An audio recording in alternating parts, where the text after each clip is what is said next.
What's up, everybody? It's Justin. Ask Me Anything, number 48. Happy AMA Day, everybody. How are we doing? Where's all my people at? Say what's up, say hello, click the happy face, click the smiley face, click the love button, click the thumbs up, do all the things. The more things, the better. Let's see what's happening here. I'm gonna make sure that I'm live. I'm gonna refresh the page. Facebook.com/TheClovisCulture. It says live. That's always good news. I see some people. Travis, what's up, Travis? What's up, Liz? What's up, Jessica? Okay. Videos, click for more. Let me make sure I can see all your comments. Mute the computer so you guys don't hear feedback, because that would suck, right? Look, eat whole foods, change the world. If you don't have one of these, you're not as cool as me. I'm really sorry about that. Maybe someday we all need something to aspire to, right? IamClovis.com, merch section, eat whole foods, change the world. Do it right now. All right, I got comments up. What's up, Amy? What's up, John? What's up, Laura? What's up, Ryan? What's up, Judy? Awesome. Killer. What's up? How we doing? For those of you that don't know, you have stumbled onto a Clovis live. Ask Me Anything. This is number 48. We've been doing this for 48 weeks. That's insane. Awful close to a year. Pretty ridiculous. When I first started this, I did a podcast with my friend Jackie last night. We were talking about it. We're like, yeah, it's been 48 weeks. Are you kidding me? That's like staggering. That's so long. I never ever thought. It's actually this table right here that I'm sitting at where I did the first one ever 48 weeks ago, prior to the whiteboard and the craziness and all that, and turning it into basically a masterclass on nutrition, right? Which just really got nuts. So now it's been a little more casual, and I've been using these Ask Me Anythings to work directly with the newbies, because more and more people are coming into Clovis, getting a custom nutrition plan. You can work with me one-on-one. My name is Justin Nault. I am a certified nutritional therapist, certified specialist in sports nutrition, certified specialist in fitness nutrition. I have helped over 500 people transform their lives in just the last less than a year. God, maybe since February? Yeah, so less than a year. In the year 2018 alone, over 500 lives transformed. Ridiculous. You can check out the transformations page on IamClovis.com. Go check that out, IamClovis.com. You can just click transformations, take a look at all that. If you're interested in working with me, or maybe you're going to listen to this episode, and after this episode you're interested in working with me, you can just go to IamClovis.com/start, okay? IamClovis.com/start, and you can work with me. Nice and easy. Tonight, there have been a few questions I've got that I'm going to address, so I'm going to talk a little bit about protein. So I'm calling this Perfect Protein and Prisons. So I went a little bit further with a talk that I did this morning in the Clovis Academy about kids, sugar, the prison system, and the food system in public school systems. So I'll chat with you a little bit about that. Some people wanted a refresher on the Perfect Paleo Powder. What is the Perfect Paleo Powder? I invented it here in this kitchen. It was actually technically the first paleo-friendly protein powder in the world back in 2014 when I first made it in my kitchen, and then started selling on Amazon in 2015. So pretty awesome, unbelievable. And it's still for sale now. There's 4 different formulations of the Perfect Paleo Powder, all at IamClovis.com. Fat loss, digestion rest, pre-workout, post-workout. So somebody was asking, why are there 4 powders? What are the 4 powders for? How are they used? How do you use them together if you want to use them together, etc., etc. So we'll talk about that. We'll talk about some other protein sources out there: whey protein, pea protein, soy protein. Okay? And we'll chat about those things. So first things first, let me dive into some comments. I got some coming in. Let's see. So I'll touch on that in a second. Let's see. What's up, Carla? What's up, Judy? Jessica? Yeah, Jessica, if you didn't see that one this morning, well, you'll learn some things today, too, because I'm going to get back into it. But this morning was pretty ridiculous. Hello from Maui. What's up? I'm jealous. That's crazy. I have mine. Good. You have your Eat Whole Foods, Change the World t-shirt. 3/4 sleeve. We got it in a V-neck as well. That's my friend back there. He keeps trying to peek. What's up, dude? Dun, dun, dun. That's a scary dude. Whoa. Pretty crazy, right? All right, let's see what we got here. So you're talking about soy lecithin. So soy lecithin is used in quite a few chocolates, right? It's basically used in this sense as an emulsifier. So a lot of times they'll use trace amounts of things. Manufacturers will use trace amount of things just for texture, right? For feelings in your mouth. Sometimes it helps hold things together. Like to give you an example, right? Most protein powders will use an emulsifier, and the reason for that, so let's say you were to mix protein powder in this mason jar, right? I drink all my water out of mason jars. So let's say you were to mix protein powder in this mason jar and then sit it on a counter. Like without an emulsifier, 5 minutes later, it'd be all protein and all water. You see what I mean? So soy lecithin, it's one of those things where you're just gonna have to be a food detective, right? So let's say you were to have Taza chocolate, which does not include soy lecithin, and it's not the same as soy, it's not soy lectin, right? People tend to mix that up. They're like, Justin freaks out about lectins, and then there's this thing, soy lecithin, right? That's different, two different things. Now people can still not do well with soy lecithin, but everybody's different, right? So for me, I'm not gonna say it's the end all be all most horrible thing on planet Earth or anything like that, because it's just not. A lot of people don't have any problems with it. And the other thing to remember is that in a lot of these products, it's trace amounts. I always try to teach people this, and I don't know how to teach it to them because they've never manufactured a product before like I have. I've been in the weeds with this stuff for years, right? So for instance, there was some hubbub about a product in the Clovis Academy that contained honey. It was a avocado-based mayonnaise that contained honey. It's like, well, honey's not on the list, so this product is not approved. It's like, wait. A serving size of this thing is 2 tablespoons. The number 1 ingredient is water. The number 2 ingredient is avocado oil, and there's 0 net carbohydrates. So if you look at a tablespoon of honey, it's like between 14 to 16 grams, let's say. And that's about 14 to 16 grams of sugar, because honey's straight sugar, right? So if this thing has 0 net carbs and no sugar, but honey is an added ingredient, that means it is probably less than 1/10 of 1 gram of honey. It's not the same as taking a tablespoon of honey. I try all the time, and people just can't wrap their heads around it. I try to get people to look at the grams. Look at the grams in a serving size of something reading the package. I know that almost none of you do this because I've talked to you about this, right? You need to look at the grams. For instance, like if you look at paleo powder is mostly collagen protein, right? There's 24 grams of collagen in my post-workout, and I'm gonna misquote this. I don't know the exact number of grams per serving. I think it's close to 50 grams or something like that. I know, okay, for a better example, because I know off the top of my head, fat loss has 15 grams of collagen and 33 grams in a serving size. So more than 50% of that formula is the number 1 ingredient, beef collagen peptides, right? So the other thing that I like to say here, and I'm not trying to sound like a jerk. Don't take this as a jerk, right? Almost none of you are familiar with reading labels. I know this when you get to me, and if you come to me in bad health, you weren't much of a label reader, or maybe you were reading labels, but you didn't know how to properly read labels. Maybe you were reading calories or trying to get low fat, or weren't reading ingredients labels or something like this. So when you have that entire approved foods list after you get your custom macros, there's no reason for you to hone in on the soy lecithin, right? So if I put something on the list, now again, this products thing, we got to talk about products, everybody. I feel like for all the newbies out there, most of you come into Clovis, you get the approved foods list. The approved foods list has a lot of products now. It has like Primal Kitchen ranch dressing, and it has like Primal Kitchen mayo, or Julian Bakery paleo wraps, or Taza chocolate, or Barney butter almond butter, or Malk almond milk, right? These are products that I've pre-approved. They are not meant to be a part of your daily diet. You don't need that, right? The one thing that I might change in the approved foods list, instead of calling it the products and brands section, I might call it the if you must section, or the in a pinch section.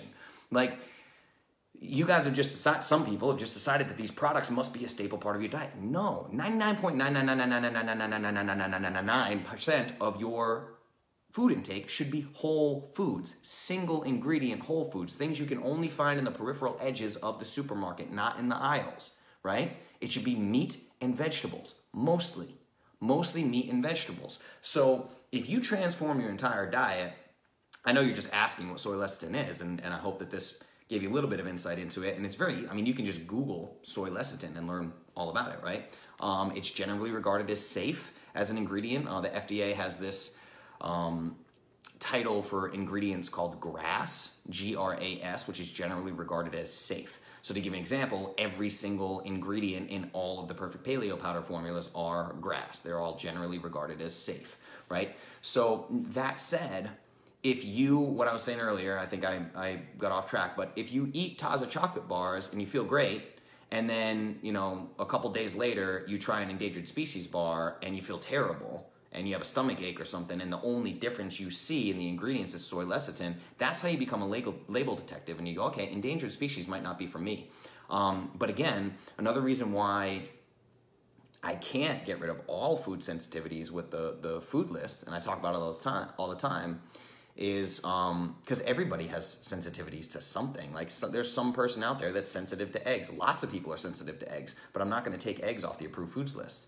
You know what I mean? There's lots of people that are probably, I mean, I know my dad's girlfriend has a real problem. She has a sensitivity to, I believe it's broccoli and cauliflower. And there are some people that have to go low FODMAP, who also have really bad reactions to some forms of dietary fiber. Am I going to take cauliflower and broccoli off the list? No. But if somebody has candida or SIBO, some kind of real serious bacterial overgrowth, then I'll probably give them a Clovis low FODMAP diet. So does that make sense? Hope that answered your question about soy lecithin. I much prefer Taza chocolate. The other thing is, I have to be careful with budgets, right? Because if I just say the only approved chocolate that you can have is Taza chocolate, depending on where you get it, it's like $4 a bar, right? Like, sometimes you can get it on sale if you're super lucky for like $2.99, but it's gonna be between like $3.50 to $4 a bar. And endangered species, you know, you can get that at Kroger for $2.29 or something like that, you know? So I'm trying to be a little bit reasonable and make the compliance rate go up. I'd much rather have you feeding your kids endangered species with little soy lecithin than feeding them Hershey's milk chocolate that you got for 22 cents because the food system in America is so broken. So hope that makes sense. Yeah, there you go, Judy. What else we got here? Are massive meals 1,000 plus calories okay? I ask because I do IF for about 14 to 17 hours, and since I don't like eating before bed, my eating window is small. Yes, for sure. Lots of people do something called OMAD, O-M-A-D. Lots of acronyms tonight. OMAD is 1 meal a day. Now, this works particularly well, and I have not figured out why. I know the mechanics of it. Probably has to do with the extended autophagy, but this works particularly well in aging males. So if you are above the age of, say, 50, I would highly, highly recommend the approach of OMAD, because it's going to give you built-in caloric restriction, which caloric restriction is correlated at least with longevity. So as you age, your caloric intake should be going down, not up. Now, this 1 meal a day, I know guys that eat 3,000 calories in one meal. There was this old school bodybuilding mentality that you can't digest more than 30 grams of protein in a sitting, or you can't digest more than 40 grams of protein in a sitting, blah, blah, blah, blah, blah. It's all nonsense. That was disproven like in the 70s by something called the Colorado experiment. That's a different story, but there's no problem with it. It's actually much closer to what our ancestors did, because if our ancestors had a big hunt, if they killed a bison and they brought it home, everyone feasted to the point of just complete stuffed to the gills full, right?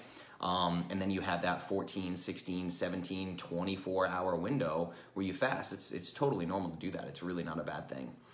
So yeah, feel free to do that. I regularly consume meals of over 1,000 calories, for sure. For me, life is basically, besides my paleo powder, I have paleo powder and coffee, and I'm gonna get into that when we talk about protein. I have paleo powder and coffee every day. Now, aside from that, I'm what would be called TUMAD, not OMAD. I'd be TUMAD, right? 2 meals a day. But I'm basically eating 2 full meals a day that are very, very large.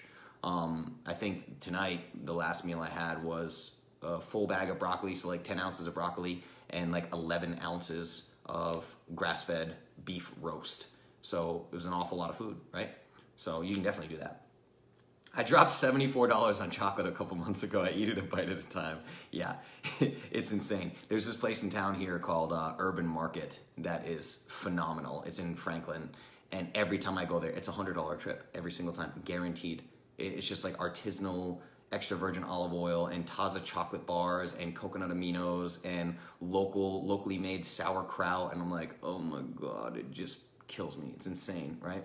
I bought the individual packs, so if I need it, not a staple. Yeah, that's beautiful, Judy. That's perfect. So don't be afraid of that ingredient. I wouldn't be, unless something leads you to be afraid. If every time you have it, you have like a stomach ache or something like that, you know, that'd be then you got to worry about that, you know. Taza 95% is daily for me, 2 to 4 bits of the bar depending on my carb needs. But on days I'm cranky or sad, I go for the Taza 80% sea salt. Yeah, it's so sweet now. I know I can barely do the 80%. Taza Wicked Dark is my jam. That's my favorite chocolate out there. Actually, World Market has a 99% cacao that is delicious. Now it's obviously not as sweet as the Wicked Dark 95%. It's 99%. That's intense, right? But it's delicious, and it's just a giant fat bomb. If you needed fat macros, the 99% cacao World Market chocolate is great. So the other thing to remember, people ask me what this dark chocolate thing is about. Well, the top 2 sources of antioxidants in the human diet in America are coffee and chocolate. Not wine. People like to say wine, right? But it's coffee and chocolate. Far more antioxidants than almost anything that we eat in an American diet.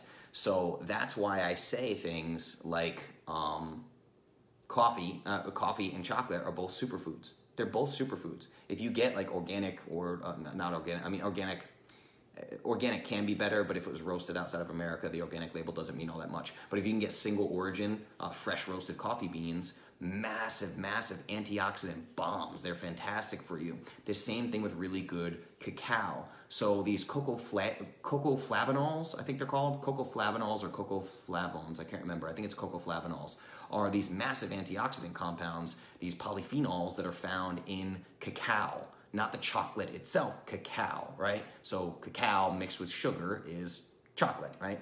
So that's why I'm okay with the teeny tiny bits of like cane sugar, let's say, in a Taza chocolate bar, because you're getting all these antioxidant compounds, these polyphenols. So there's actually a product called Cocovia. It's quite expensive, but it's extracted these cocoa flavanols in extract form in capsules. It's a powerful antioxidant, one of the most powerful antioxidants known to man, really, these cocoa flavanols, which is why chocolate really is a health food if done correctly. Not Hershey's milk chocolate, not anything under 80% cacao. I prefer over 85% cacao. Personally, I think I put over 80% cacao on the approved foods list, I'm pretty sure. But that's the reason why the trade-off is worth it, right? It's like we talk about fruit. The trade-off is not worth it. It's loaded with sugar and barely any freaking micronutrients, right? Not worth it. So something like cacao is definitely worth it. Something like coffee is definitely worth it as well, you know? What else we got here? Okay, so we're back up to soy. Okay, so let's talk about protein real quick. So I had questions about the Perfect Paleo Powder. You guys wanted me to rehash the Perfect Paleo Powder. What is the Perfect Paleo Powder? The Perfect Paleo Powder is a product that I made in my kitchen. I used a bunch of food dehydrators and food processors. I was trying to find a way to start my own business. I was feeling some angst about the music industry. I had been on reality TV prior to that, and I had an album out, and I was running a YouTube channel and making a lot of videos and stuff, and I was way into the health scene at this point and had learned all about paleo and had changed my life and was evangelical about paleo. And my niece was born terminally ill, having 300 seizures a day with a really rare condition called KCNQ2, and I learned about the ketogenic diet, and I saw the horrible baby formula they were giving her in the hospital. So this is like the super condensed story, because I've talked about this a lot in the past. And I took about 4 months in my kitchen. So my kitchen was just littered with all these Tupperware containers with Post-it notes on them with different ingredients, and I bought 3 different food dehydrators and 2 different food processors, and used my oven, and I was just dehydrating all these quote-unquote paleo superfoods as I knew them then. I was trying like avocado, I tried chicken livers, I had salmon caviar, I had cacao, I had just all sorts of stuff. I was using like organic coconut palm sugar to sweeten this stuff. Dad just came into the room. Dad was there for all that. Some really nasty stuff, coconut milk, just literally just blending all these ingredients and trying to make my own like protein powder. Because once I got all the nutrition knowledge, I had been taking protein powders for 10 years because I was a fitness addict and boxer and power lifter and bodybuilder and all these things, right? So I was like, I can't put these products in my body anymore. They're horrible. So I set out to make my own whole food protein powder. and eventually succeeded. It took me about 4 months to get anything that was remotely okay, and then tasting okay, I mean. And then we did a feasibility study with an assistant, and we talked to 36 manufacturers in 6 different countries, and were turned down by all of them except for one. And that one guy in New Jersey, in the United States, only talked to me because he thought I was crazy. He was like, this kid is nuts. I have to meet him. He's trying to make protein powder out of food. What? Nobody does that. Nobody was doing that at the time, right? So I worked with this food and beverage consulting company, and then thus the first version of the Perfect Paleo Powder was born. I sold my first bottle on Christmas Eve, December 2015. So that was the first iteration of Perfect Paleo Powder. Now there are 4 Perfect Paleo Powders. It's a base of beef collagen peptides, but it's an all-in-one powder. And that's the thing. I made an animated video about this, an explainer video, because I was so pissed off about it. It's a really hard product to sell because it's tremendously expensive to make. It cost me about 9 times more to make than like a leading whey protein. Literally 9x, 900%, right? It's super expensive to make because it's all whole food, so it's really tricky. But I was trying to get across this, what is so different about the Perfect Paleo Powder, and that's why I made this animated video. That's an explainer video, Perfect Paleo Powder. That's on all the product pages right now at iamclovis.com. If you click on any paleo powder, the video's there. It's actually on the homepage. It said what makes paleo powder perfect or something like that. Right in the homepage, you can click that button and watch that video. And that's what it's all about. So it starts with beef collagen peptides as the source of protein. And then depending on the formula, there's prebiotics, probiotics. It's basically a green superfood. There's fruits, yes, and vegetables. There is antioxidants. There's healthy fats from flaxseed. There's powdered MCT oil. There are, again, probiotics. It's bacillus coagulans. There's 6 billion CFU probiotics per serving. There are dietary prebiotics to feed that beneficial dietary fiber, to feed that beneficial bacteria. There's also tremendous antioxidants in coenzyme Q10 and L-glutathione. I have some gut healing, like digest and rest in particular, like for healing the gut and post-workout to help you absorb nutrients. There's added L-glutamine. There's also branched chain amino acids in all of the workout formulas, the pre-workout and post-workout. There's also sweet potato complex carbohydrates in the post-workout, so you can refuel your muscle glycogen after a workout. And then the digest and rest and fat loss formulas are both keto-friendly as well, so incredibly low carb. They're all paleo-friendly. There's no soy, no gluten, no dairy, no grains, no eggs, non-GMO, no lectins. It's basically anti-anything bad for you. That's it. It's like almost impossible to have a reaction to of any kind. And what, no caviar? Yeah, I think you're trying to say caviar, Dad. Caviar didn't make it into the final formula. You are very fortunate for that, anyone who drinks paleo powder. It was horrible when we were first doing that. That never hit the market. That was just in my kitchen. But yeah, it's pretty unbelievable. So it's an insane product, everybody. There's over a dozen. So pre-workout has the least amount of ingredients, and it's still over a dozen whole foods. And that's the least of all 4 formulas. Like the post-workout is insane. Post-workout is the most nutrient-dense protein powder in the world.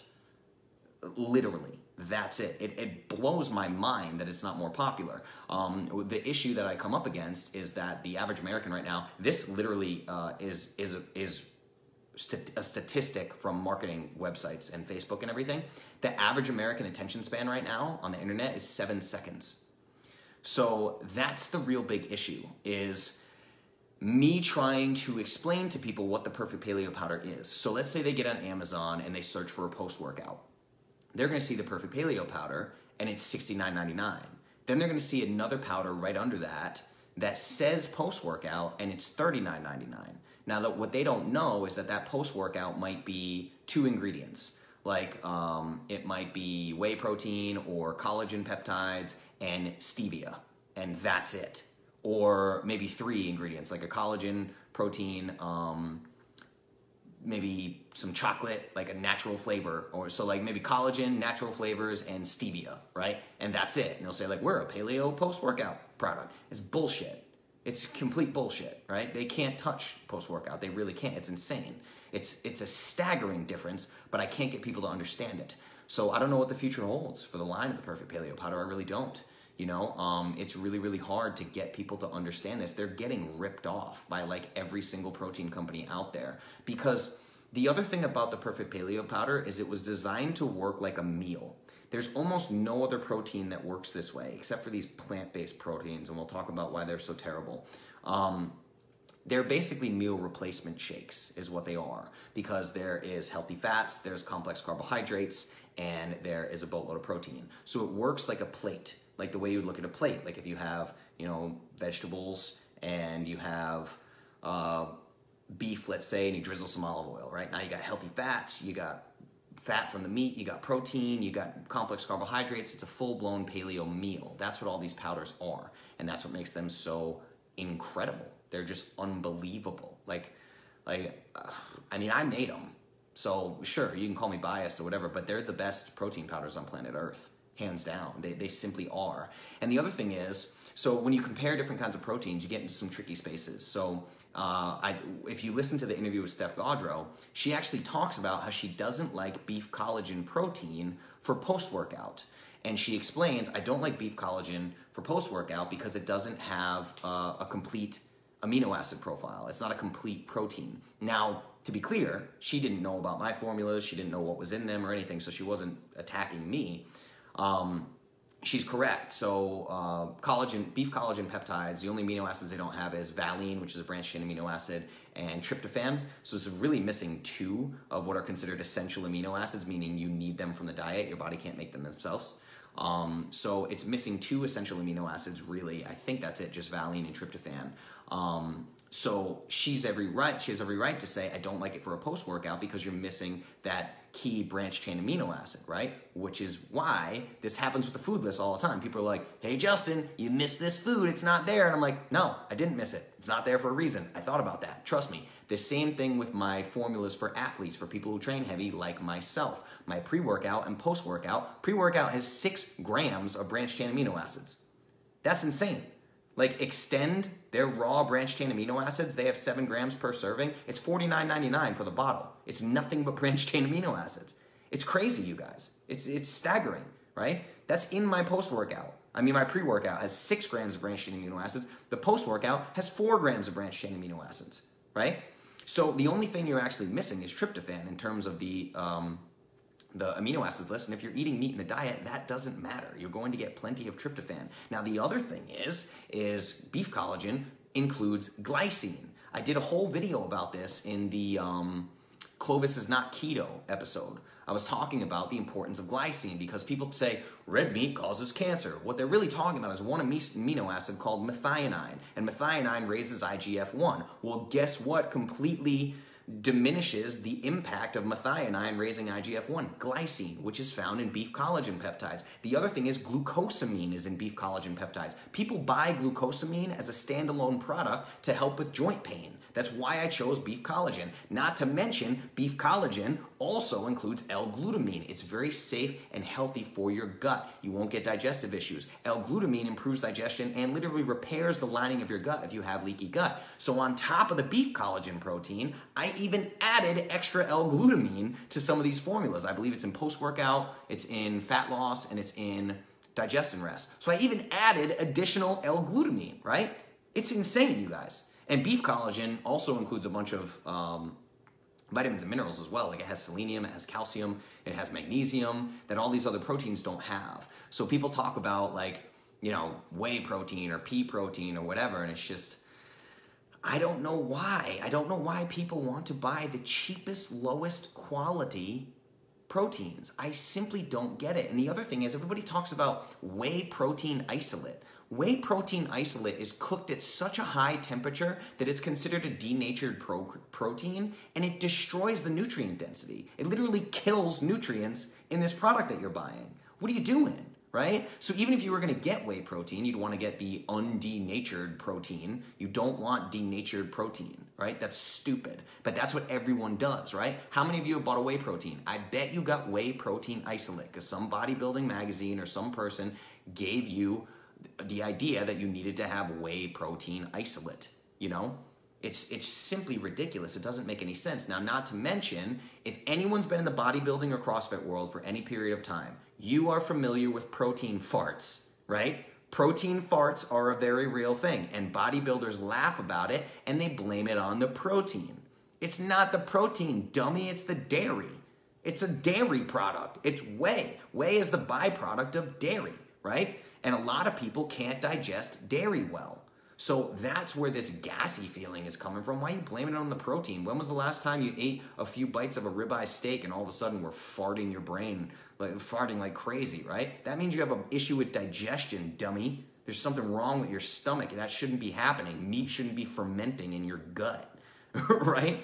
So it's just so silly to me, you guys. I really don't understand this whole protein debate. It's so strange. Like, so if you're gonna get whey, some people handle whey just fine. There's a lot of people, a lot of guys that I really respect that use whey protein. They're okay with it. It makes my stomach hurt. I know that it makes my stomach hurt, so I don't use it. The other thing about pea protein and soy protein, people talk about pea and soy protein, right? They're lectin bombs.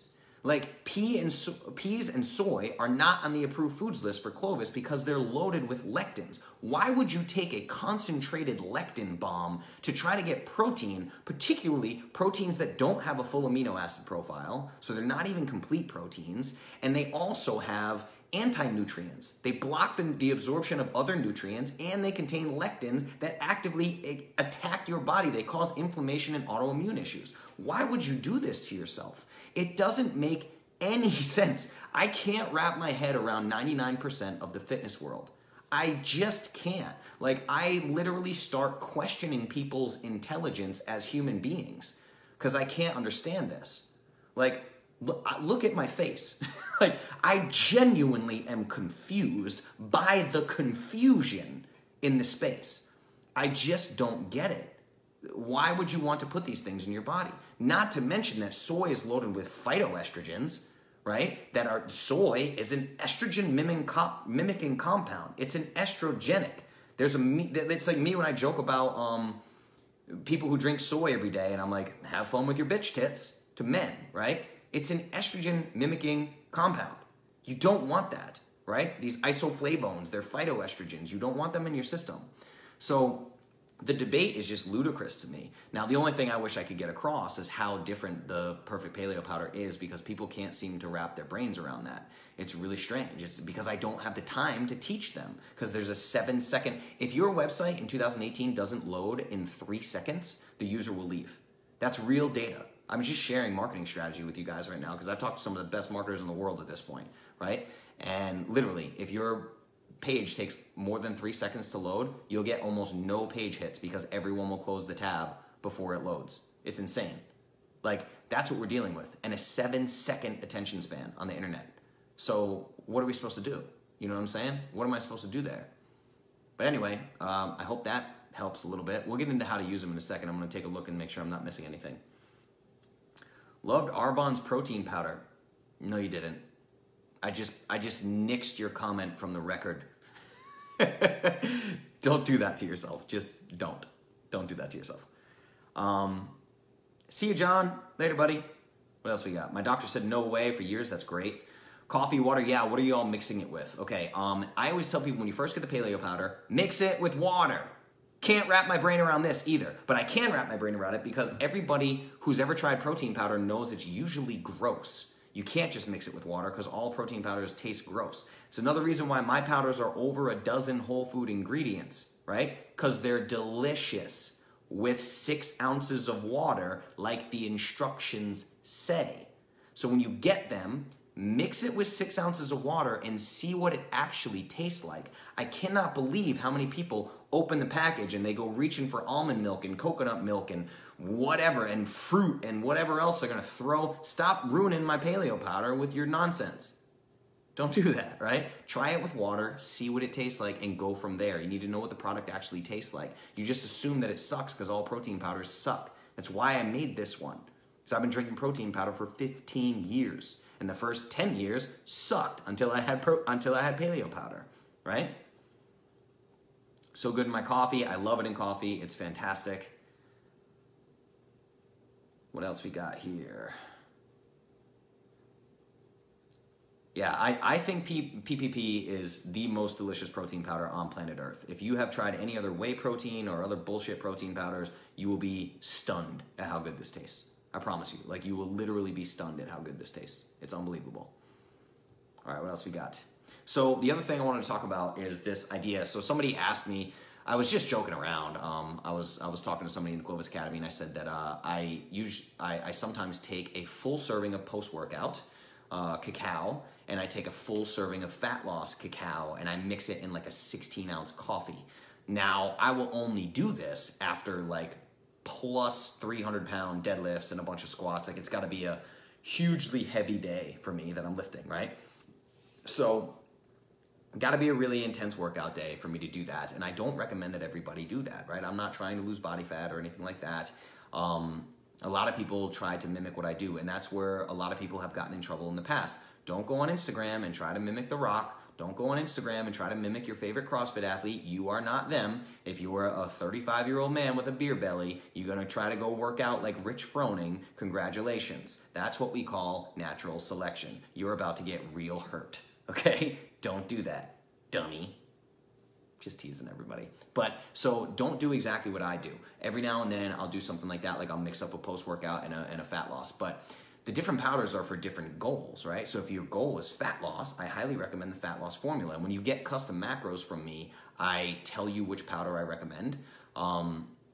Let's say you're a breastfeeding mother, right? Like, I'm either gonna recommend post-workout or digest and rest, usually digest and rest. But if you're having trouble hitting your macros, because there's a lot of protein, then I have you use post-workout to get the extra protein. Why? Post-workout and digest and rest are both caffeine-free. Some women who are breastfeeding or pregnant don't want the caffeine, so I give them that option, right? Now, if you want to lose fat, then fat loss is a great option, and it does something called fasting mimicking. So I've told you guys this before, like if you follow a really strict paleo, let's say, protocol, paleo, like moderate carbohydrate paleo protocol, then you get about 71% of the benefits of fasting.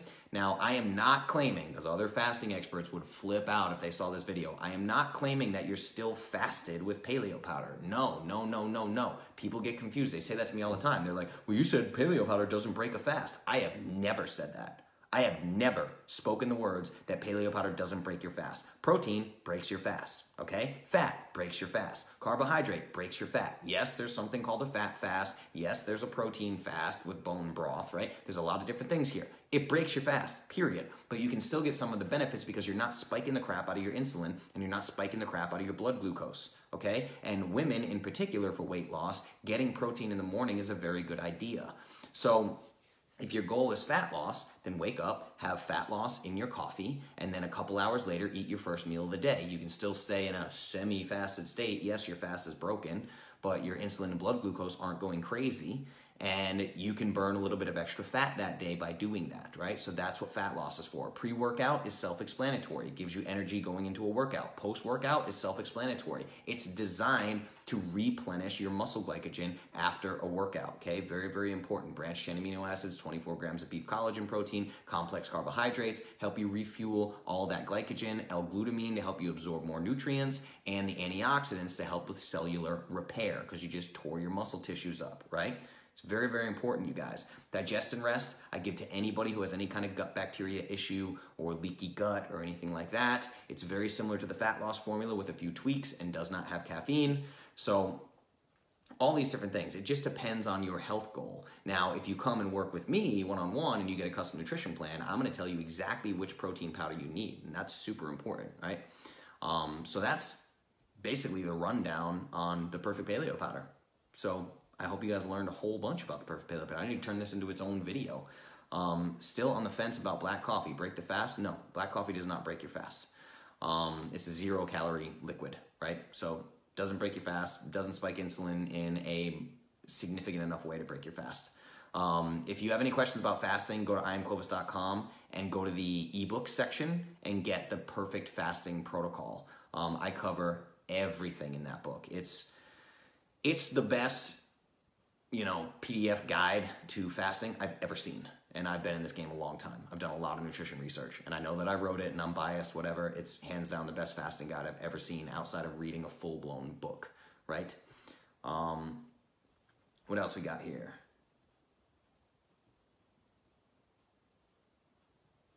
What is the name of this PPP? Where can I order it? Yeah, that's at iamclovis.com. So here, I'll put this in a response to that. Oh, they already did. Cool. A bunch of people wrote that. Yeah. iamclovis.com. Go get you some. Recovering from a stroke, you have an inflammation issue for sure. So I would probably go with Digest and Rest if I had to pick. I would also recommend a custom nutrition plan from me so we can kind of help you get back on track with that. What else we got? Oh God, organic protein. The word organic doesn't mean anything, anybody. I could go out in a cow patty and hand you a bunch of organic cow shit. You want to eat it? Right? It's what are we doing here, guys? Not a big deal, right? Should the post-workout formula be taken on workout days? Is it necessary on rest days? That depends. Depends on your goals. If you're trying to pack on muscle, take it on recovery days, for sure, right? Because at the end of the day, your muscle growth isn't about the post-workout formula. It's about your macros. If you tell me that your goal is muscle building, I'm going to give you macros for muscle building. If that post-workout helps you hit your macros, getting 24 grams of protein from that, let's say, is a really, really good option, right? If your goal is to build muscle, take three servings of post-workout every single day. You know, people always forget this. There's this weird thing that people do where on recovery days, they try to like eat less calories or whatever. I'm like, wait a minute, like you're trying to build muscle. You're trying to build muscle. You need to be at a caloric surplus, right? If you want to build lean muscle. So I don't really get it. Why it's just like, oh, I'm going to eat heavy on training days and then I'm going to eat way less on recovery days. The recovery days are more, you're building muscle on recovery days. You don't build muscle while working out. You build muscle while recovering, right? So if your goal is to build muscle, you need to be taking that post-workout every day, for sure. That's why there's 30 servings in a bag as well. So hope that answers your question. Invest in good coffee. Yes, 100%. Fasting book is awesome. Answered all my questions. Thank you very much. I love that. Thinning hair issues, not eating enough protein. Generally speaking, it's usually that. So just keep hitting your macros. That's it. Kayla, we've talked a lot before. Consistency. Consistency, consistency, consistency. You're brand new to this, right? One of the biggest things that when people complain about thinning hair, it's almost always a protein deficiency, which is in turn a micronutrient deficiency, right? So big deal. Someone told me when I first started to drink black coffee, trying to kick my creamer habit, 3 weeks. The first week would suck, but drink it anyway. Week 2, not bad, not great. Week 3, you'll crave it and never go back. I personally loved black iced coffee. So good. What brand do you get? I've been thinking about incorporating it, but not sure where to start. Are you talking about black coffee? I get Counterculture coffee. I get it delivered to my door. I don't have time to shop and stuff. So Counterculture coffee, counterculturecoffee.com is a great one. Craft coffee is another great one. I've talked about this in a million AMAs. I need to just make this its own video and put it on YouTube or something. Bulletproof is a great brand. There's Intelligentsia. There's Blue Bottle coffee. It's endless. Find a delivery service and get single origin coffee, single origin beans. If it's in the family, yeah, of course there's a genetic role to hair loss, absolutely. And there's not a whole lot you can do about that. There seems to be some new science and some other products popping up and stuff, but I'm not optimistic about it, honestly. No, if it's genetic, you're probably in some trouble. I got really lucky on my mom's side of the family. My grandfather was bald by like age 20, and I got thick hair. This stuff never goes anywhere. My hairdresser girl is always like, this is ridiculous. Like, she has to cut my hair every 3 weeks because it gets so thick that it's insane. I got really lucky. My dad has really thick hair. Both of his parents died with full heads of hair. My mom's side, all bald. Even the women, thinning hair. So, sorry. I don't really know what to tell you, honestly. That's a tough one. Genetics. Damn genetics. I second this. I work for a roaster and the quality of coffee matters so hugely. The quality of coffee is everything. Everything. Now, what I hope a lot of roasters even know is the antioxidant capacity of these single origin beans when roasted correctly as well. That's the thing. This is not just a taste thing. When I talk about getting antioxidants from coffee, they have to be really high quality beans, okay? Thyroid issues can cause thin hair, yes, for sure. But again, that's all, as you know, Deb, your blood work is now normal because of Clovis. So I think what Kayla's saying is if she's already got the nutrition end of things worked out and there's a ton of genetic hair loss in your family, not a whole lot you can do about that. Hopefully science is going to catch up. I think it's going to, because they're doing all sorts of genetic stuff with hair loss now. I know that. I can't remember the name of the company, but I researched this for a little bit. There are some companies doing some mildly exciting things in the world of hair loss, but I don't know. I wouldn't really hold my breath at this point. So let it all play out. Genetic work is still super, super new. We're in the infancy of this stuff, guys. That's the thing. So yeah, we'll see. I don't know. So the other thing I wanted to chat about was this morning we talked about sugar, because of, I really have just gotten to the point where I don't care anymore when I talk about kids. I call parents out. I call them lazy. I call them cowardly. I don't really care, right? Because I'm just tired of people saying that we're depriving our children by not giving them sugar, or that we're going to give them an eating disorder somehow by not giving them junk food. Or some people didn't like what I said about Halloween, that you should give your kid like 2 pieces of candy a day and then throw the rest away or give the rest away. Like somehow we're depriving these kids of their childhood. So a couple things I explained in this morning's Clovis Academy video was, I live in Tennessee, which has the highest rate of child obesity in the country. In the country. Yeah, Jesse, I have a whole episode about Hashimoto's. It's called Thyroid Health. Go to clovis.show and search for thyroid. And go watch Thyroid Health, A Second Opinion. Go watch that, okay? But anyway, yeah, back to the sugar thing. So in Tennessee, there's a 38% obesity rate among children, right? So what we're doing at this point is child abuse. So if you think that me saying we need to take sugar away from kids is depriving them, you're officially part of the problem. It's major denial, exactly like Jackie just said. It's atrocious at this point.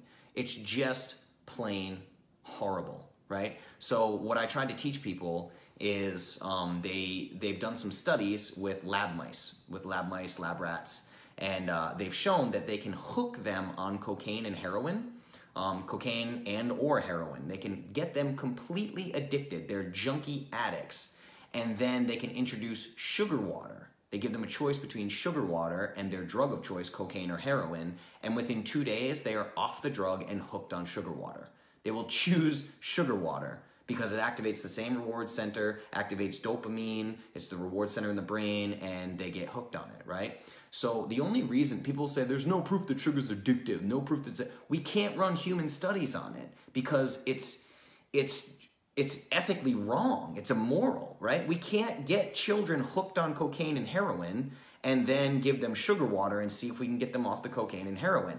Some people would get in trouble if they tried to do those studies. You understand? So I'm usually a big person that's like, hey, we need human studies before we know anything when it comes to metabolism and all those things, because we're not the same as some of these animals. But you can't do human studies in this. You really can't, right? So the only thing we have to go off of is you can hook lab rats on heroin and sugar and get them off of it with sugar water because it's that addicting, right? It's insane. Yeah, Liz, my detox patients won't eat anything but sugar. Same thing goes for Alcoholics Anonymous. Every single 12-step program encourages the consumption of sugar. Literally. They encourage the consumption of sugar because when you're craving a cigarette or when you're craving a drink, they tell you to just eat sugar. What does that tell you? You're going from one addiction to another. It's insanity. It's absolutely insanity, right? So the other thing to remember is when I talk about people inside of the public school system. So when we talk about sugar and we talk about nutrient density, we need foods that have nutrient density, right? So the big problem that we have with parents is they have to send their kids off to school. And when they're at school, they can't really control what's getting put in their system. So I had Rob Wolf on my podcast, and this will be released in a few weeks. And we had a conversation about the public school system. And I asked him if there would be any way, so to give you a quick backstory, because we're running out of time, but quick backstory is Rob did an experiment in Reno where they took firefighters and police, taught them stress management techniques, and switched them to a paleo diet. And that preventative medicine, lifestyle design, right? That saved the city of Reno $22 million in the first year alone. It was a 33-to-1 return on investment. For every $1 they spent, they earned $33. That's how powerful it was. So I asked him if there's any way we could get this done in the public school system with kids and just show them massive amount of money that we're losing on tutoring and behavior problems and ADHD medication and all this crazy stuff, right? We could just fix the food system. And he said, no way, no how, not gonna happen. Don't hold your breath. You're gonna die before that happens. Why? Because the same organization in charge of the public school system lunch program is in charge of the food program in the prison system. So literally our convicted felons in the prison system are getting the same foods that our kids are getting, right? It's insane. It's completely nutrient void foods, mostly simple carbohydrates, right? If they do get some kind of protein, it's usually fried, chicken tenders or something like that. Pizza counts as multiple servings of vegetables in the public school system. This is how horrific it is. We cannot, absolutely cannot expect our children to learn properly and behave properly under those conditions. Let me tell you why. They've done these studies, randomized trials, mind you, in the prison system, where they do placebo pills and they do a multivitamin. Now, this multivitamin provides 100% of the RDA of all vitamins and minerals. As we know, the RDA is just enough to prevent disease, not optimal by any means. I'll take 3 to 4 times the RTA every single day, the RDA, in my micronutrients, because I want to be optimized. I don't want to just not die, right? The RDA is not die levels for micronutrients. So they take these capsules and give them to criminals inside of the prison system. The violent incidences dropped by 61% when all they did was give these prisoners 100% of the RDA of their micronutrients. That's it. And the number is 61% because the entire study as a whole was 42% decrease. But then they repeated it and removed the non-violent offenders. So they took like the non-violent drug offenders, people who have never shown a history of violence ever, removed them from the study, and they only used the most violent criminals. And the rate of violent incidences went down by 61%, which means that the most violent, the most mentally disturbed individuals were the ones who got the most benefit from just micronutrients, guys. We're talking vitamins and minerals, nutrients. I scream at the top of my lungs about nutrient density because nothing drives me more crazy than this. And some of you are not gonna like what I'm about to say because you're all Clovis and I love you, but some of you do this. When you switch your kids to the Clovis protocol, you find only the approved carbohydrates. You find the closest thing you can get to a simple carbohydrate and you start feeding that to your kids. That's what you do. You're like, oh, these chips or these wraps or this almond butter or this thing in a can. Here's, you know, I tell people to use Zevia as a bribery tool, yes, but it should always be partnered with like scrambled eggs or chicken or steak or something, or vegetables, something like that, right? Or it's, you know, I tell people to bribe their kids by doing sweet potatoes, frying sweet potatoes in Kerrygold grass-fed butter and putting coconut aminos on it. It's, you basically have to give your kids paleo candy. That's how broken they are, everybody. This is not funny. Like, it's this whole thing where it's like, I just feel like I'm killing my kid. Like, I don't know what to do. They're so mad at me and they're furious. Like, it's like 3 to 7 days of a problem with these kids. Then they just learn that their house is a Clovis house and they got to deal with it, right? Because this is what we're up against, you guys. I mean, we're talking about literally their brains not functioning properly. Their brains are not functioning properly. And a lot of parents are worried about their kid being different, right? I'm like, yeah, in America, you should want your kid to be way different, right? Way different. When I was a kid, there was like 2 to 3 fat kids in school when I was in elementary school. You know, now I go see my brother's kids at school and it's like, these kids are so fat, I can see their bellies under their shirt. Like they lift up their arms and their bellies stick out of their shirt. I'm like, you look like a 55-year-old man with a beach belly. That's what you look like. These little kids look like 55-year-old men. How sad is this, you guys? Like, if you're a parent and you haven't made the switch, pull your head out of your ass, right? It's just, I don't know what to do, you guys. You're feeding your kid like a criminal. What are we gonna do? What do we do here? So I don't know what to do. And it's like, I've tiptoed so much around Clovis Kids. I thought Clovis Kids was gonna explode and change the whole world, right? Turns out, not that many people are willing to do this. They're not willing to fight the good fight. It's cowardice is what it is. They're just not willing to do it, right? It's insane. So I thought Clovis Kids was going to swoop in and take the world by storm, right? But that was not the case. People cared more about their own skinny jeans than they did about their kids' skinny jeans. And that's really what happened. That's the heart of the matter. It's too hard. People think it's too hard, right? Anyway, that's my spiel on kids, but the reason why I added the word prison to the title of this, because I wanted to tell you guys that statistic about prison, right? What would happen if the kids walk through the school every day and they get a multivitamin?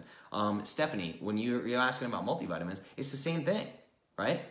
People love to tell me that kids are not tiny humans, tiny adults. Yeah, they are. They are absolutely tiny adults. The people who say that kids are not tiny adults always come from the medical community. Always, always, always, always. They're medical professionals. These are not tiny humans. They have different nutritional needs. And yeah, they do. None of those nutritional needs are refined processed carbohydrates. None of them. Not a one. They don't need more fruit. They don't need refined processed carbohydrates. They don't need grains. They don't need dairy. No, you're wrong. Stop saying shit that's wrong. You're hurting people, right? They are tiny adults. They need the food that you need. Whole foods. 100% whole foods. Meats, vegetables, healthy fats, complex carbohydrates, right? That's what they need. That's it. So it's just, it's such a struggle. This kids thing is just, I hope it comes around at some point, but I don't really know. The future is not looking bright for this, you know? And it sucks for me because, you know, everything that I'm talking about is from a place of love. I want these kids to be happy. So the issue is I get myself in hot water because all these moms like think I'm a jerk. I don't fucking care about your feelings. I care about your kid. I care a lot about your kid. It's not fair for your kid that you're too afraid that the PTA is going to think you're weird, so you're going to let your kid continue to eat Cheetos at lunch like all the other kids. I don't want to hear it. You know what I'm saying? It's a big deal. Big deal, you guys. I want you to think about this stuff. Let me look at some comments real quick. We need to end on a happier note, everybody. I don't ever want this stuff to not seem happy either, right? Like there's a ton of Clovis kids' parents who have done a fantastic job. It's amazing. It makes my heart happy every single day. You know, it's unbelievable. But I can tell you guys right now, like my niece was born having 300 plus seizures a day. 300. She was given 3 years maximum to live. 3 years maximum to live. And you know what the first thing that the top experts in the world, the top neurologists said? We should try the ketogenic diet. Huh. Really? You don't say. And then you learn that the Charlie Foundation is an entire organization that is devoted to using the ketogenic diet to treat epilepsy in children. Maybe there's something to this nutrition thing after all. Duh. Right? It's insane, you guys. It's so simple. It's so simple. Nutrition is so simple. It's the easiest thing in the world. It's the easiest thing in the world. Period. Simple. I don't know what to tell you. I'm sorry. What else we got? Feed my grandson bone broth soup. That's amazing. Fantastic. 88% dark chocolate. Love it. I knew we were making progress when I was asking kids what they want for lunch after church, and they said avocado, salad, pepperoni, and eggs. That's fantastic. That's the other thing that drives me crazy about these parents, right? Is no imagination. No imagination. They just have no imagination whatsoever, you know? They just don't know. They're just like, well, you know, all my kid eats is these 3 things. And you're like, I give you an approved foods list with over 100 items. Over 100 items. How much more could you possibly need for a kid? You know? It's just weird. Like, try giving your kid something that they've never tried. See what happens. You start your kid with so Ashley, if I'm you, right? If I'm you, this is what I do with parents. Now, Jackie and I just did a podcast on this, that my approach is not always the best approach for everybody. You turn your house upside down and you throw away or give away to charity everything that is not Clovis approved. That's what you do. You sign up for Clovis Kids, you get the approved foods list, and you empty the house. The only food that ever goes in your kid's mouth when they're in your house is something that you picked up off a shelf, walked to the cashier, paid for with your hard-earned money, put in your car, drove to your house, stuck it in the cupboard so your kid could eat poison. Step 1 for transition, stop doing that. Stop being an enabler. If your kid was hooked on cocaine and heroin, I would hope you wouldn't buy it for him. If your kid was an alcoholic, you wouldn't say, well, 1 beer won't hurt him. You wouldn't do that. You know what I mean? It needs to be taken that seriously, but we can't make we can't outlaw sugar, right? You can't prove the addictive qualities without doing human studies. So that's what I would do. Transform the entire house first, because you know your kid is going to go to school and they're going to get candy from teachers. They're going to get snacks from teachers. Now, if it was my kid, I would go talk to every single teacher directly in their face in a very intense but polite way. I'd talk to every teacher in that school and be like, don't ever let me come back here and learn that you were giving my kid candy. Don't ever do that. Never, ever do that, okay? And I would talk to the administrators. That's it. You know what I'm saying? It's absolutely insanity. So that's what I would do. Transition the house first, clean out the house once and for all, because that's the only way. You got to make, when you're home, that's the only time you have full control. So you need to be 100% on the ball. Don't be an enabler. That's how you transfer over, right? It's that simple. And again, the Clovis Approved Foods list for Clovis Kids has over 100 foods. Everything from almond butter to almond milk to Siete tortilla chips, right? It's not hard. I don't care. People that say it's hard are wrong. If people think this is hard, you don't know what struggle is. You've never done anything hard in your life. Because this is not hard, you know? I don't know why more people don't do it. I don't get it. It's weird. What else we got? Lots of thank yous. Thank you guys very much. Thank you for all you do for us and sticking to it and being so honest with us. I love it and need it. I will always be honest. If there's one thing I will always be, it is honest. Honest to a fault. Can be bad for me, but it's just I am who I am, and that's going to be it. That's all I'm ever going to be. I second this. I third this. Love the honesty. Was told by a pediatrician that if a child does not eat a specific food when they are young, they will end. I have heard that a bazillion times. So, let's see. Was told by a pediatrician that if a child does not eat a specific food when they are young, they will end up with an allergy when they get older. Really? Really?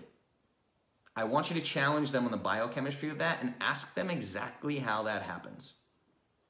Just ask them. Just ask them the question. How does this happen? Now, if you think about it, what they're comparing it to is something like an immune system vaccine.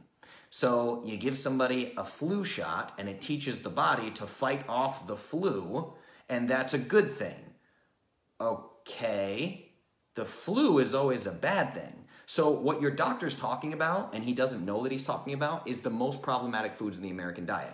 Gluten, grains, any grains, wheat, right? Gluten, wheat, any grains, soy, dairy, and yeah, those are basically the big ones besides sugar, but you're not going to test an allergy for sugar, right? But that's what he's talking. What are these allergenic foods? It's like particular nuts, wheats, grains, legumes. Like peanuts are technically a legume. Stop calling peanuts a nut allergy. It's not a nut allergy. A peanut allergy is a legume allergy, okay? Not a nut allergy. Stop that. Okay, it drives me nuts. So that's what you need to remember is what he's talking about is the most problematic foods. So one, why do you care? And two, no, that's not true. You're not going to develop a wheat allergy because you never ate wheat. Guess what? Humans aren't designed to eat wheat, right? What happens when you get into Clovis and you go full strict Clovis for 30 days, 60 days, and then you go eat a piece of pizza or you eat bread or something, and all of a sudden you have a terrible reaction?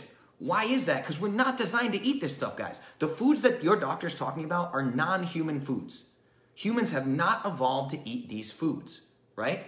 That's why when you eat them later, you have a reaction. What he's talking about could be true. You can build up an immunity to these foods. There's a reason why people are 20 years old and they're like, dude, I eat gluten every day and I'm totally fine. I don't have a problem with it because they've been eating it every day since they were a little kid. They've literally become immunized to the issue that happened with gluten. But a lot of these things are underlying, right? There are people that are not obese and have all these digestive issues or have eczema or psoriasis or whatever. It manifests in a million different ways, right? That's another thing, like Stephanie just said, doctors are definitely not nutritionists. Not only, not automatically, they definitely aren't. Unless you have a functional medicine doctor who is also a nutritionist or dietitian, you're not dealing with a nutritionist at all, right? You have to understand that. These doctors don't know what they're talking about. They do in the medical field. I respect them tremendously. But that's insane to say like you need to give your kid this food or he's going to develop an allergy. That's probably the dumbest thing I've ever heard. Right? It doesn't make any sense at all. Like all of a sudden, you're treating food like a virus? Like a virus that you need to build immunity against? That's like saying that if your kid never pets a dog, he's going to be allergic to dogs. Right? That's genuinely what you're saying. Or saying like, you better put sunscreen on your kid before age 5, because if you don't, they're going to be allergic to sunscreen. It's so simplistic. Like, it blows my mind that that person made it through medical school, you know? It's like, what are we talking about here? It's crazy. I don't know, nuts, anything. Is there any issues with giving a toddler 2-year-old eggs every day? No, not at all. Not unless you see evidence of an issue. Because there are people that have egg sensitivities or egg allergies. That is a real thing. But if your kid has an egg allergy, you're going to know it. You're going to know it real quick, for sure. I eat 5 eggs a day. Am I an infant? No, but I'm a human being, and your kid is a human being. So no, that's not an issue. And it's hilarious to me too when they start introducing whole foods to kids, they always go for fructose. It's all fruit, fruit, fruit, fruit, fruit. Why would you? What are you doing? What are you doing? That's so. Do you know how bad you're taxing that little dude's liver? Like you're literally just pumping sugar straight to the liver, bypasses everything else and goes straight to the liver. All this baby food that they give kids is fruit. Today is mashed pears, tomorrow's mashed peaches, today is mashed plums, today is mashed apples, and then, ooh, we got carrots. There you go. It's insane. It's absolutely insane, right? The best things you can do, like any human, is give your kid protein and fat. And if you give them carbohydrates, it has to be complex carbohydrates from vegetables, right? Or starchy tubers like turnips or sweet potatoes or even plantains or things like that, right? It doesn't have to be like a sweet, sugary, fructose-filled banana. You don't have to do that. It's really weird. I don't understand why all these people think that like introducing food to a baby, it can only be these certain particular foods. Like, what? I don't get it. So, well, we introduce fruits because they're soft. Well, you're pureeing it as baby food. Puree sweet potatoes. Puree sweet potatoes and mix it with avocados. Puree avocados and sweet potatoes together. Puree beef, puree eggs, sweet potato, and avocado together and spoon feed it to a baby. They don't know the damn difference. It's crazy. What are we talking about here? It's so nuts. Like, to think that the human body just doesn't possess the capability to digest foods that we've been eating for millions of years. Literally, animal proteins is one of the only foods that we've been eating for over 1 million years. Refined processed carbohydrates are brand new. We didn't evolve to eat them. It's just so dumb. It's so dumb and so backwards. It's unfathomable. All right, I'm ranting now. What else we got? Garlic beef and broccoli is legit. Yeah. Thank you. So easy. Twice in 2 days. So good. And putting a spin on it with Instapot. Awesome. The kids love it. That is the garlic beef and broccoli from the Perfect Paleo Cookbook, available in the ebook section at iamclovis.com. That is a fantastic cookbook that I put out recently, just before Thanksgiving. Yeah, Jackie's kids, they get like a dozen eggs between them every day. That's amazing. My son loves to devour hard-boiled eggs. His record is 11 eggs in one day. That's so good. My brother's kid, Tyler, my brother makes some scrambled eggs, and he puts them in a Ziploc bag, and Tyler's 2 years old, right? And he just houses these scrambled eggs. It's fantastic. Good, we give her eggs just about every day, along with macadamia nuts and a bunch of other whole food goodies. That's amazing. That's amazing. You're doing perfect. Keep doing that. Keep doing that, and don't let people steer you otherwise, okay? Because they're wrong. Simply wrong. And he's 11 eggs. That's insane. That's so cool. I love that. That's the other thing people forget too, is people like to put their weight loss bullshit on their kids. Everything that you do with your kids' nutrition is you projecting. You have to understand that, right? I talk about ego all the time. People don't understand what ego is. But you're projecting. You're projecting your own belief systems on your kids, and it's wrong. Okay, so you think you need, well, I'm only going to eat 1,100 calories a day because I'm trying to lose weight, right? If I need 1,100 calories, my kid probably needs like 600 calories. No, your kid needs way more calories than you do. Your kid needs way more calories per pound of body weight. Even the mainstream medical community will say this. Like, literally just look up caloric need infants. Just Google like caloric intake infants. It will blow you away, right? It's close to what adults have to eat. That's the other thing. It's like, I know Jackie's gotten hell from this, from people that love to voice their opinions, right? Where it's just this like, you're eating that much food? Oh my God. Yeah, they're growing, dummy. They're growing new tissues. They're growing bone and muscle and brain matter and organs and skin and nails. They're growing. They're growing hair. They're growing teeth. What are you talking about? You starve the kid. The kid's going to be little itty bitty with fragile ass bones. You're going to have a little bitch kid, right? Give the kid food. Eat food. And when your kid has a super nutrient void, if they're only eating processed carbohydrates, these parents come to me all the time and they're just like, my kid just won't grow. My kid won't grow. They're just teeny tiny, won't grow. I'm like, what's the diet look like? Oh, all they'll eat is potato chips and Cheetos. They just won't eat anything else, no matter what I do. What? I'm not even going to comment on that because I'm going to be real mean if I do, right? It's crazy. This is what we're up against, guys. My niece was 2.5 when I took her to a sushi restaurant. She loves salmon roe and salmon belly and will eat as much as you will let her. That's insane. I love that. Salmon belly is so good. I had a giant can of salmon belly the other day that Abel James gave me. It was so good. Delicious.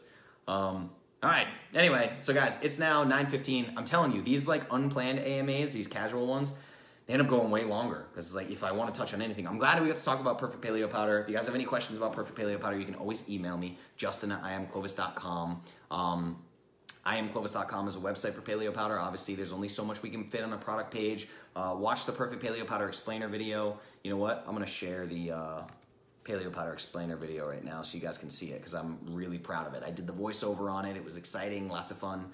Let me see here. Explain. There it is. I got my little program here that keeps all my links handy. So go watch that video that I just posted in the comments of the paleo powder. Super important. It's way different than most paleo proteins. It's yeah, it's just way different. It's a league of its own. That's really what it is. So share it with your friends. I'm telling you, it's an astounding product. It's unbelievable. With paleo powder being on the market, I literally don't understand how it's not the only protein on the market. Like why they don't just throw things on the shelves away, like throw the other products away. It's that different. I mean, am I biased? Yeah, sure. But is it truthful? Yeah, 100%. It's factual. You guys know I don't bullshit you. You cannot go back and go through every second of every AMA. I've never bullshit you, ever. If I ever did, expose it and tell me about it. So that's it, guys. Just transparency. I have transparency in my labeling. I have transparency in everything, right? So check out Perfect Paleo Powder. iamclovis.com. I hope this was informative for you guys. This will be out as a podcast either tomorrow or Friday. I will launch the podcast. That is the Perfect Paleo Podcast with Justin Nault. That is on clovis.show. Clovis.show. Check it out. There's also, I got a YouTube channel. I got Instagram at The Clovis Culture, youtube.com/The Clovis Culture, facebook.com/The Clovis Culture. Go to iamclovis.com/start. You can get a free 7-day trial to working with me. You'll get a free ebook on fat loss, and you'll get access to the approved foods list and the entire membership portal. That is the members only website for I Am Clovis. Get full access to that for free for 7 days. That's iamclovis.com/start. So check out the other AMAs, check out all the interviews. The most recently featured interview right now is Steph Gaudreau from StupidEasyPaleo.com. Go to clovis.show. You'll see that there on the homepage. So subscribe to the podcast and leave me a 5-star review. That would be awesome. So whatever you guys want to do. And anytime you have questions, just let me know. Join the Clovis Academy on Facebook. Search the Clovis Academy. Join it. It's free. It's a private Facebook group. Everybody get in there. Invite your friends to the Clovis Academy right now so we can spread this word even more. This has been live. Ask Me Anything, number 48. Perfect Protein and Prison? Interesting title, right? 48 weeks in. We're creeping up on 52. 1 year mark for AMAs.